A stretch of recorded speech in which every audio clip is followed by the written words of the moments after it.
सदाबहार सच्ची कहानियों पर आप सभी का स्वागत है। हमारे घर के सामने वाले मकान में 62 साल का बुढ़ा अपनी जवान बेटी के साथ एक किराए के मकान में रहता था।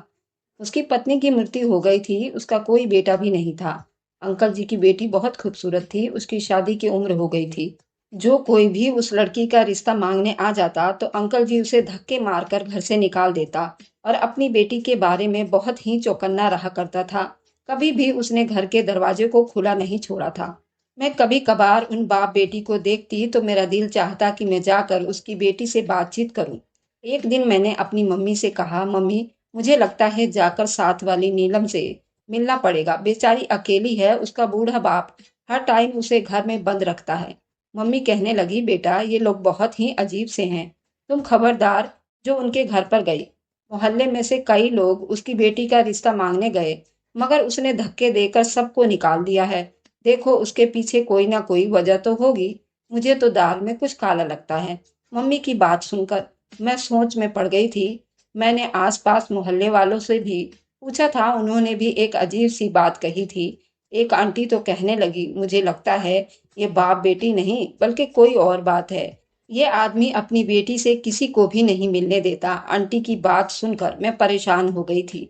अगर ये आदमी अपनी बेटी से किसी को मिलने नहीं देता, क्या पता उसके पीछे कोई गहरी कहानी हो, कोई गहरी राज छुपी हो। मेरी बात सुनकर वह आंटी हवा में हाथ लहराते हुए बोली, अरे बिटिया, कोई वजह नहीं होगी, बस आजकल का जमाना ही खराब है। तुम भी उन लोगों से दूर रहो। अब मेरे दिमाग में शक पहले से भी ज्यादा बढ़ चुका था। मैं किसी सूरत भी उस मामले को यूं ही जाने नहीं देना चाहती थी। एक दिन जब मैं उस घर के दरवाजे के आगे से जाने लगी तो मुझे अंदर से रोने की आवाज आने लगी। रोने की आवाज सुनकर मैं दरवाजे के पास ही खड़ी हो गई। मैंने कान लगाकर सुनने की बहुत कोशिश की तो एक लड़की की रोने की आवाज भी थी।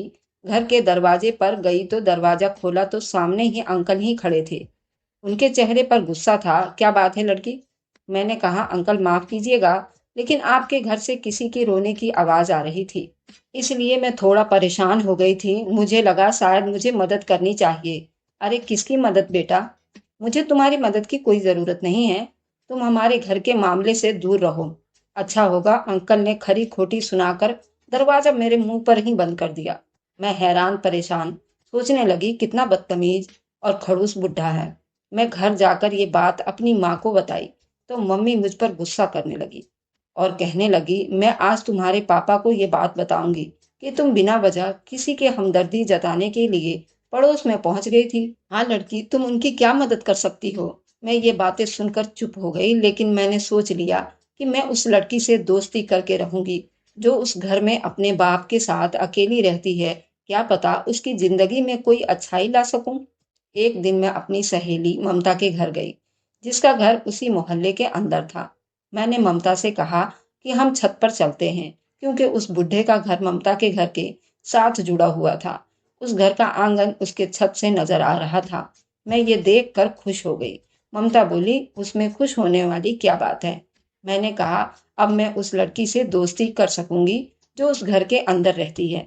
मैंने अपनी दोस्त को भी सारी समस्या बता दिया और उससे कहा कि मुझे लगता है उस घर में जो लड़की रहती है उसे हमारी मदद की जरूरत है। मेरी बात सुनकर ममता ने मेरे आगे हाथ जोड़ दिए और बोली, जानती हो तुम किसके बारे में बात कर रही हो? उसकी बात ने मुझे और ज्यादा डरा दिया था।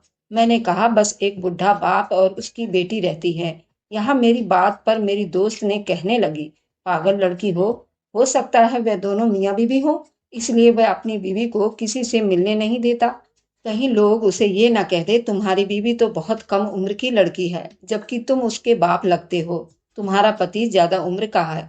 मैंने उसे कहा, जो भी है, मैंने उस लड़की को रोते हुए देखा है, उसे हमारी मदद की जरूरत है। हो सकता है। मेरी दोस्त ने कहा कि अच्छा है, हम अपने काम से काम रखें, वरना हम बेवजह किसी मुसीबत में फंस जाएंगे। अभी मैं और ममता ये बातें ही कर रहे थे कि वह लड़की हमें आंगन में चलती हुई नजर आई। मैंने उसे देखकर ममता को इशारा किया तो वह आंगन में आ गई। अगर हम चाहें तो उससे बात कर सकते थे। ममता कहने लगी, तुम ही बात करो, मैं यहाँ से जा रही हूँ। खामखा उस बुढ़े से अपनी बेइज्जती नहीं करवा सकती। ममता के जाने के बाद मैंने उस लड़की से इशारा किया। मुझे देखते ही वह अंदर को जाने लगी थी। मैंने उससे कहा कि मैं उससे दोस्ती करना चाहती हूँ। मेरी बात सुनकर उसके चेहरे पर एक दुख सी मुस्कुराहट भर आई और वह सीढ़ियाँ चढ़ती हुई छत की तरफ आने लगी। मैंने उसके आते ही उससे राम राम की। फिर वह पूछने लगी कि तुम्हें मेरा ख्याल कैसे आया। मैंने कहा मैं तुम्हें अक्सर देखती रहती हूँ। मुझे लगता है कि तुम दुखी रहती हो। मुझे तुम्हारा बहुत एहसास होता है।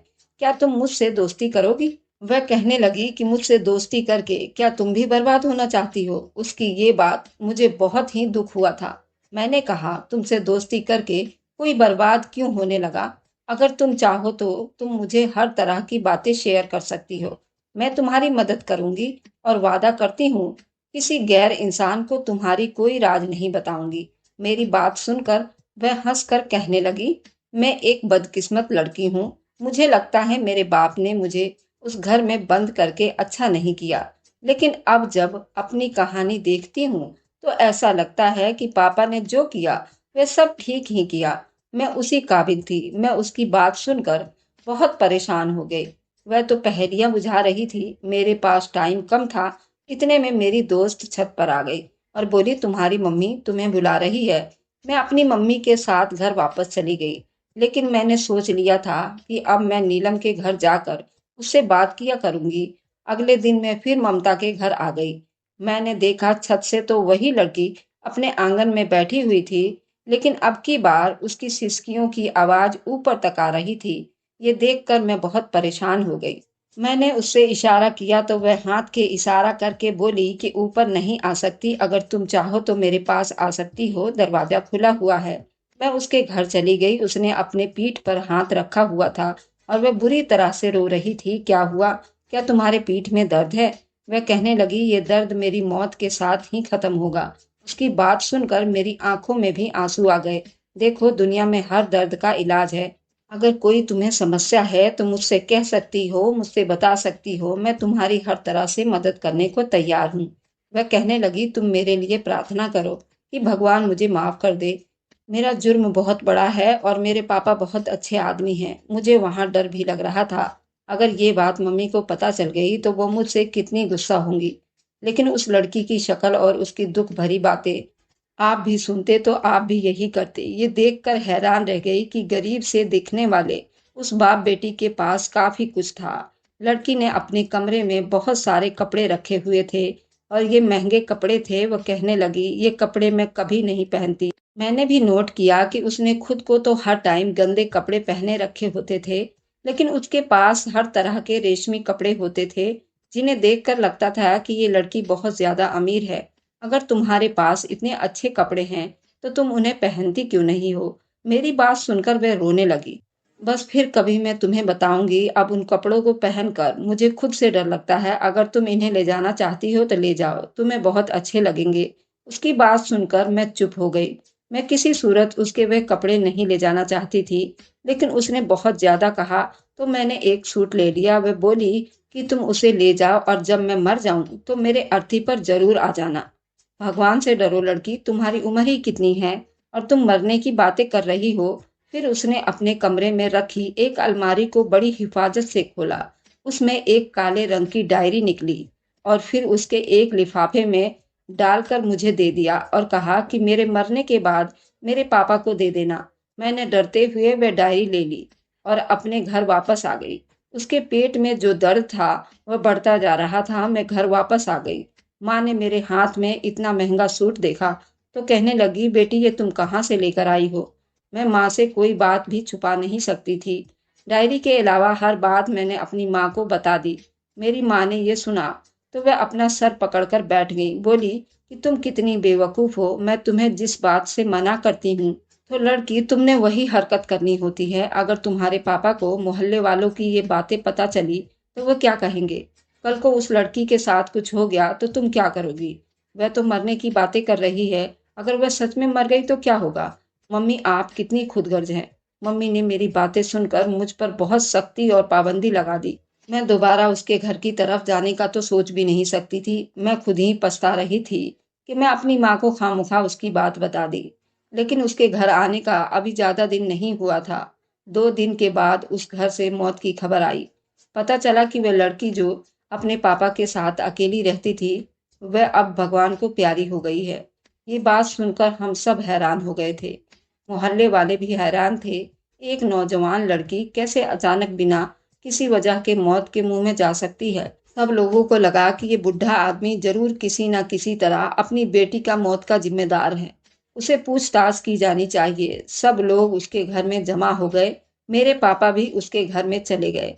पापा ने उस बुढ़े आदमी से पूछा कि तुम अपनी बेटी का रिश्ता क्यों नहीं तय किया? उसके मरने की क्या वजह थी? बुढ़ा तो रोने लगा और रो रो कर उसका बुरा हाल था। वह बस यही कह रहा था कि उसकी बेटी खुद किसी से शादी नहीं करना चाहती थी और लोगों के बार बार रिश्ता लाने पर मुझे उस पर बहुत गुस्सा आता था।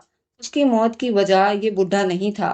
वह बता रहा था अब सब लोग उसे जबरदस्ती भी नहीं करना चाहते थे, इसलिए पुलिस वाले को फोन कर दिया गया और बताया गया कि यहाँ पर एक मौत हुई है। वह लगता है आत्महत्या है। ये सुनकर बुढ़ा बहुत ज्यादा तड़पने लगा और बोला कि मैं अपनी बेटी की लाश की बेइज्जती नहीं होने दूंगा। वह कुदरती मौत है।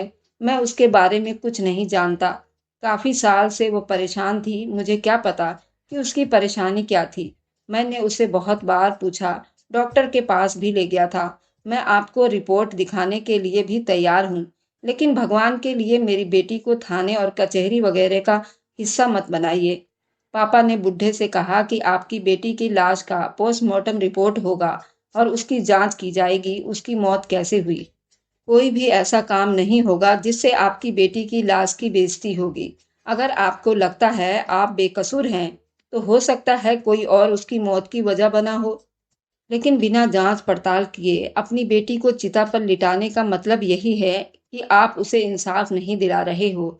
ये उसका हक है। सारे मोहल्ले वालों की बातें सुनने के बाद बूढ़ा सबके आगे हाथ जोड़ने लगा, लेकिन किसी ने भी उसकी बात पर यकीन नहीं किया, क्योंकि सभी लोगों को शक था मैं ज्यादा मिन्नतें इसलिए कर रहा था क्योंकि मौत में खुद उसका हाथ है। आखिरकार पोस्टमार्टम रिपोर्ट के लिए लाश को थाने के अस्पताल पहुंचाया गया। पोस्टमार्टम रिपोर्ट के बीच भगवान न जाने क्या हुआ। जब बूढ़ा घर आया तो वह बहुत तसल्ली में था और हैरान भी था। उसके आंसू अब रुक चुके थे, लेकिन किसी को यह नहीं पता था कि पोस्टमार्टम रिपोर्ट क्या आई है। पुलिस वालों ने बूढ़े को बेकसूर कहकर उसे छोड़ दिया था और मेरे पापा ने भी कहा कि बूढ़ा बेकसूर है, उसने अपनी बेटी को नहीं मारा था। लेकिन हम अंदर की कहानी जानना चाहते थे कि आखिर उस लड़की के साथ क्या हुआ था। मैंने ये सोचा कि बुड्ढे से जाकर खुद पूछा जाए, लेकिन माँ ने मुझे सख्ती से मना कर रखा था, इसलिए मैं ये बात अपने मुंह पर नहीं लाई। मगर कुछ दिन के बाद मैंने सोचा कि वह डायरी जो मैंने उस लड़की से ली थी, उसने भी मुझसे यही बात की थी कि जब मैं मर जाऊं तो ये लिफाफा जिसमें डायरी है उसे मेरे बूढ़े बाप को दे देना। सोचा मैं क्यों ना जाकर उसे दे आऊं। ये उसकी अमानत है, अगर मैं चाहूं तो खुद भी पढ़ सकती हूँ, लेकिन ये उसकी अमानत है, मुझे उसे खोलकर नहीं पढ़ना चाहिए, बल्कि जाकर उस बुढ़े को दे देनी चाहिए। वही एक लिफाफा था जिस दिन मैंने ये फैसला किया कि मैं जाकर वह डायरी लौटा दूंगी। मगर जैसे ही मैंने बुढ़े के घर के दरवाजे की तरफ देखा, वहां पर एक बड़ा सा ताला लगा हुआ था। मैंने आसपास लोगों से पूछा तो पता चला कि वो मकान बुढ़े के किराए पर लिया था और अब वह अपना सारा सामान लेकर यहाँ से चला गया है। उसने सड़क के दूसरी तरफ जो इलाका था वहां पर अपना एक बड़ा सा घर खरीदा है और अपना कारोबार शुरू कर दिया है। वह अपनी जिंदगी में आगे बढ़ चुका है। मुझे बड़ी हैरत हुई कि आखिर बेटी की मौत ने बूढ़े बाप को कैसे अमीर बना दिया था। वह बाप पहले उसे गरीब मोहल्ले में किराए के मकान में रहता था और एक दुकान पर मजदूरी करता था और काम करता था। अब ऐसी कौन सी लॉटरी उसके हाथ लग गई कि वो बेटी के मौत के बाद अपना घर अपना कारोबार शुरू करके बैठा है। मैंने सोचा कि वह डायरी खोलकर मैं खुद ही पढ़ लेती हूँ। उस बुड्ढे को कहाँ पर ढूंढूंगी? उसे पढ़ने से मुझे सारी हकीकत खुद ही मालूम हो जाएगी। फिर अगर कभी वह मिला तो मैं उस डायरी को उसे दे दूंगी। जब मैं इस लिफाफे में से डायरी निकालकर पढ़ना शुरू की तो मेरे होश उड़ गए। उसने जो बातें लिखी थी वह बड़ी ही अजीब व गरीब थी। बूढ़े की बेटी ने आंसुओं से भरी हुई शब्द लिखे थे, पापा मुझे माफ कर देना। मैंने जो भी किया उसमें गलती मेरी ही थी। उस गलत कदम और उस पाप के बाद मैं आपके सामने सर उठाने के काबिल नहीं थी। आपकी परवरिश का कोई कसूर नहीं था। माँ के मरने के बाद आपने मुझे माँ की कोई कमी महसूस नहीं होने दी। मुझे एक लड़के रवि से प्यार हो गया था, अगर मैं उसकी बातों में ना आती और मैं इतना बड़ा कदम ना उठाती तो वो मुझे कभी भी अपने घर लेकर ना जाता। रवि एक बहुत ही अमीर बाप का बेटा था। मैं उसकी बड़ी सी गाड़ी और उसका बंगला देखकर पागल हो गई थी। मुझे लगा वह सच में मुझसे प्यार करता है और मोहब्बत करता है और मुझसे शादी करेगा। मगर वह तो मुझे अपने मकसद के लिए इस्तेमाल कर रहा था। मैं रवि को किसी मसीहा से कम नहीं मानती थी, मगर वह मसीहा नहीं, वह तो भेड़िया निकला था। मैं एक गरीब बाप की बेटी थी। मैंने जब उसके बड़े से घर में कदम रखा तो उसने मुझसे यही वादा किया था कि वो मुझे घर की बहू बनाएगा, मुझे उस घर की शहजादी बनाकर रखेगा। लेकिन वहां जाकर मुझे पता चला वह तो मेरी इज्जत लूटने के लिए मुझे यहाँ लाया है। मैं अकेली लड़की कुछ नहीं कर सकती थी। मेरी चीख पुकार की आवाज किसी ने नहीं सुनी थी। अब मेरे पास कुछ नहीं बचा था। जब रवि अपने मकसद में कामयाब हो गया तो उसने मेरे सामने एक हीरे की चैन फेंक दी और कहा, ये तुम्हारा गिफ्ट है। मैंने यही सुन रखा था कि हीरा निगलने से इंसान की मौत वाकई हो जाती है। मैं अब मर जाना चाहती थी, मैं जिंदा नहीं रहना चाहती थी। इसलिए मैं हीरा की चैन निगल गई। मुझे कुछ समझ नहीं आया कि वह चैन कैसे मेरे हलक से नीचे उतर गई, मगर मेरी मौत वाकई नहीं हुई। रवि ने मुझे थोड़ी देर उस कमरे में रखा और मुझे मेरे घर छोड़ दिया। वह पल मेरे आत्मा पर हमेशा के लिए बोझ बन गई थी। मैं खुद को कभी माफ नहीं कर सकूंगी। मैं पापा से छुपकर रवि से मिलती थी और अब मैं मर जाना चाहती थी। मेरे पेट में बहुत दर्द रहता था। मैंने आज तक किसी डॉक्टर को ये हकीकत नहीं बताई थी। मेरे पेट से निकलने वाला खजाना मेरे बाप की गरीबी को मिटा सकता था। मैं जीते जी आपको ये हकीकत बताकर आपकी इज्जत तार तार नहीं करना चाहती थी। मुझ में इतनी हिम्मत नहीं था। मेरे प्यारे पापा, अब तो मैं मर गई हूँ। भगवान के लिए मुझे माफ कर देना। आपकी प्यारी बेटी नीलम। उस लड़की की गम और दुख का अंदाजा मुझे हो चुका था। बाप अपनी बेटी की इज्जत पर आंच आने के लिए पूरी दुनिया से लड़ता है और वही बेटी अगर अपने बाप की इज्जत चंद पलों के लिए और चंद मीठी बातों के आगे गंवा दे तो उससे बदकिस्मत कौन होगा। भगवान के लिए जो लड़कियां मेरी ये कहानी सुन रही हैं तो उससे सबक हासिल करें और मुझे बताएं कि मुझे वे डायरी नेहा के बाप को देनी चाहिए थी या नहीं। अगर मैं उन्हें ये डायरी दे दूं तो वे उसे पढ़कर जीते जी मर जाएंगे। मैं बहुत परेशान हूँ, मुझे जवाब जरूर दीजिएगा। दोस्तों, ये थी आज की कहानी। पसंद आए तो लाइक एंड शेयर कीजिएगा। हमारे चैनल को सब्सक्राइब करना ना भूलें ताकि हर आने वाली वीडियो का नोटिफिकेशन आप तक पहुंचता रहे। Thanks for watching. Like and subscribe. मिलते हैं हम अपनी अगली कहानी में। जब तक अपना सदा प्यार बनाए रखें। धन्यवाद। Bye bye.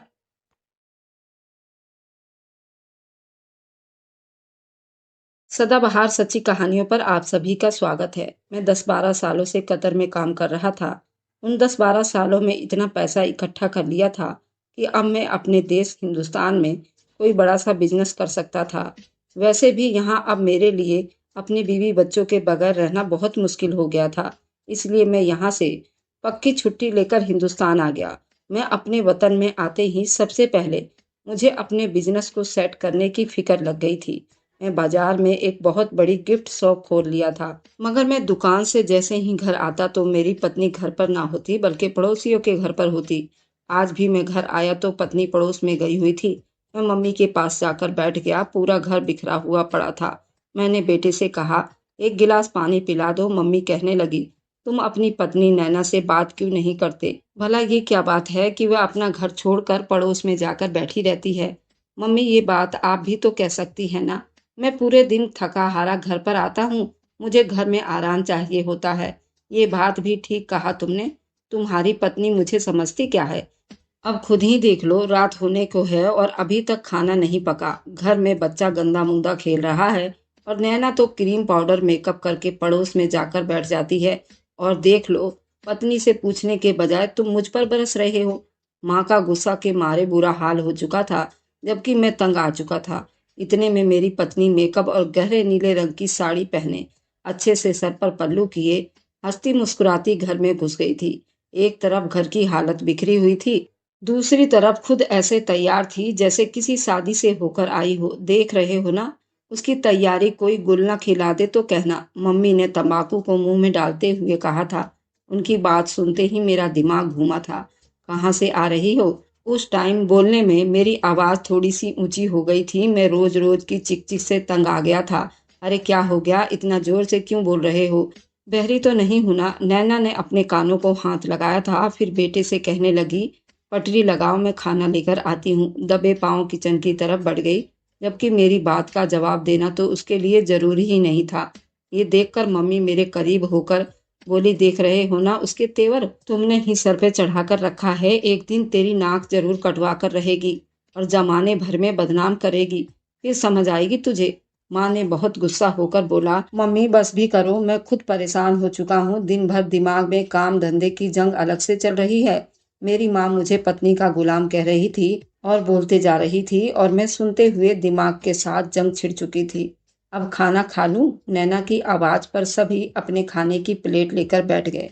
कल तक मेरी माँ को नैना में हजार गुण नजर आ रहे थे, और आज बस गलतियां ही गलतियां हैं। मैं उन मर्दों में से नहीं था कि पत्नी पर शक करता और अपनी जिंदगी बेकार कर लेता, लेकिन पत्नी की हरकतों ने मुझे परेशान कर दिया था। ये बवाल तुम पड़ोस से क्यों लाई हो? मेरे इस तरह सवाल करने पर वह थोड़ा सा घबरा गई थी। उसने अपने माथे पर आया पसीना साफ किया था।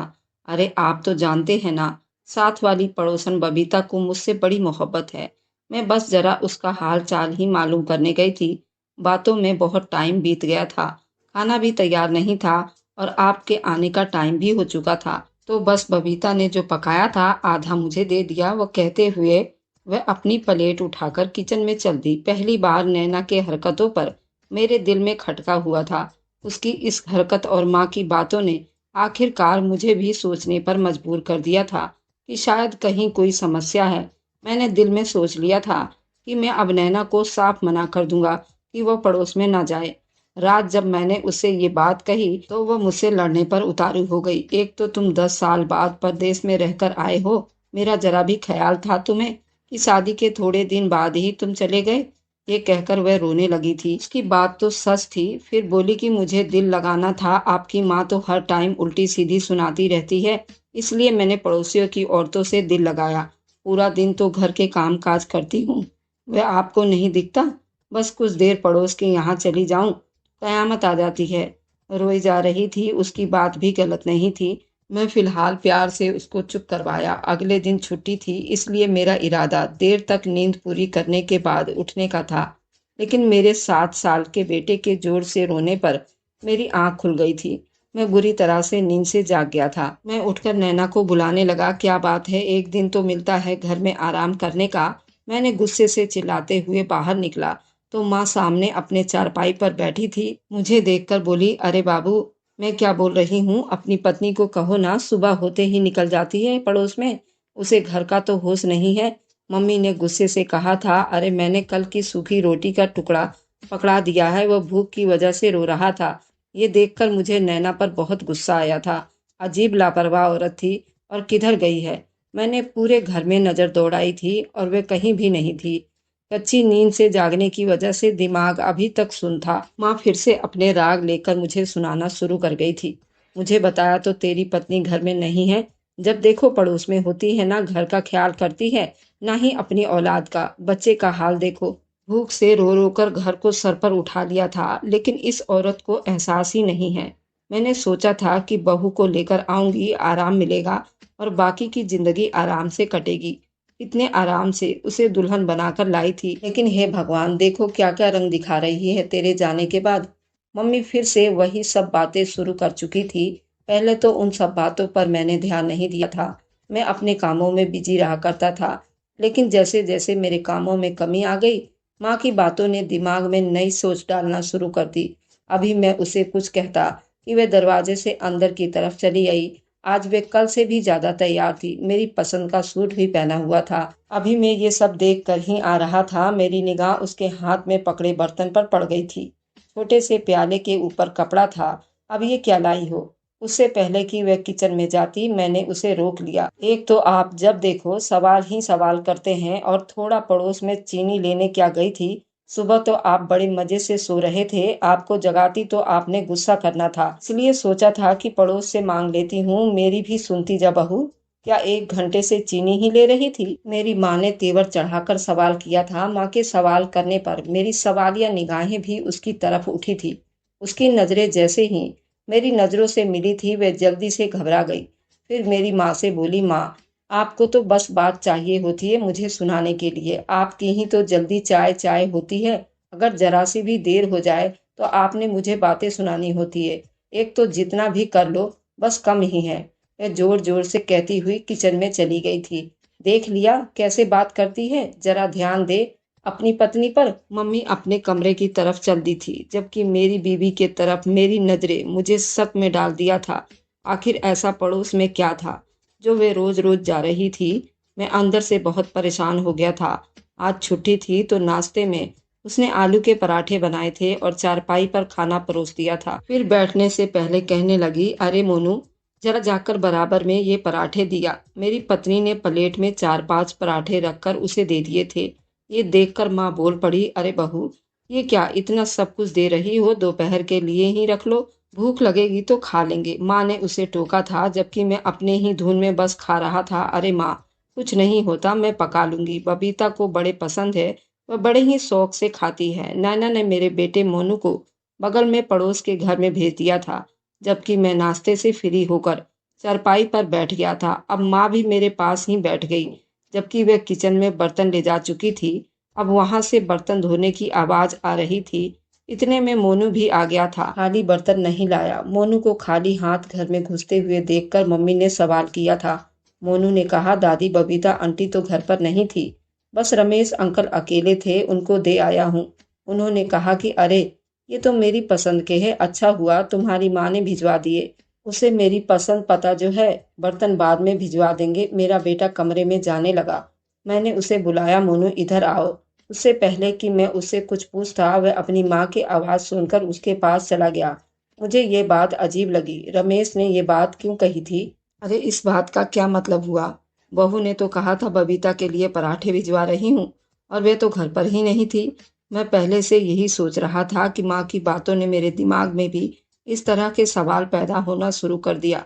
अगर बबीता घर पर नहीं थी तो नैना ने झूठ क्यों कहा, और पराठे उसका नाम लेकर क्यों भेजा था? उन्हीं सोचों में रात हो गई थी। दिमाग ये सब सोच सोचकर बहुत ज्यादा थक गया था।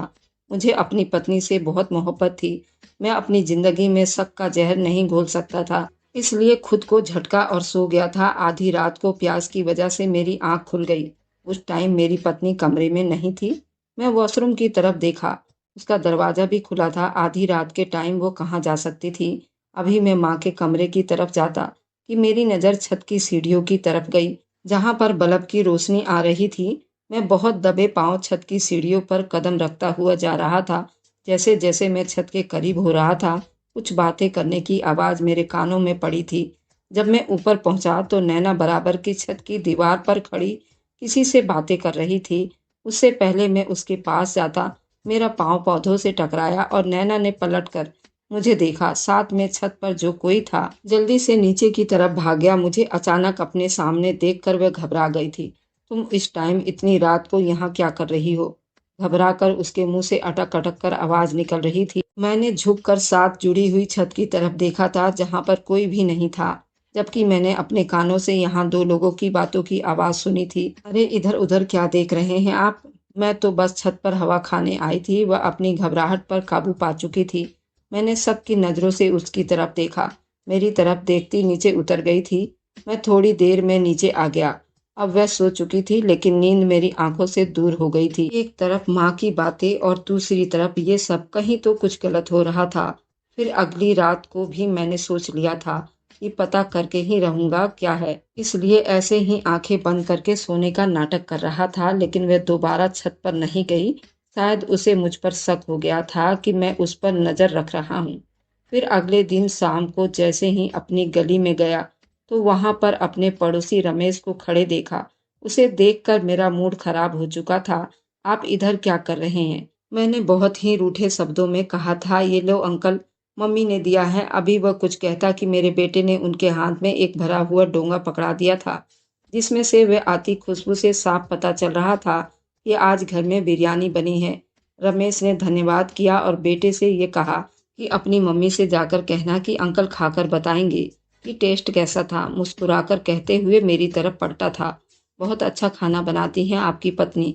उस दिन क्या पराठे बनाए थे, मजा आ गया। और ये बिरयानी, उसकी खुशबू तो कितनी लाजवाब है। रमेश की तारीफ से मेरे दिल में आग लग गई थी। आज मेरे सब्र का पैमाना जैसे टूट गया था।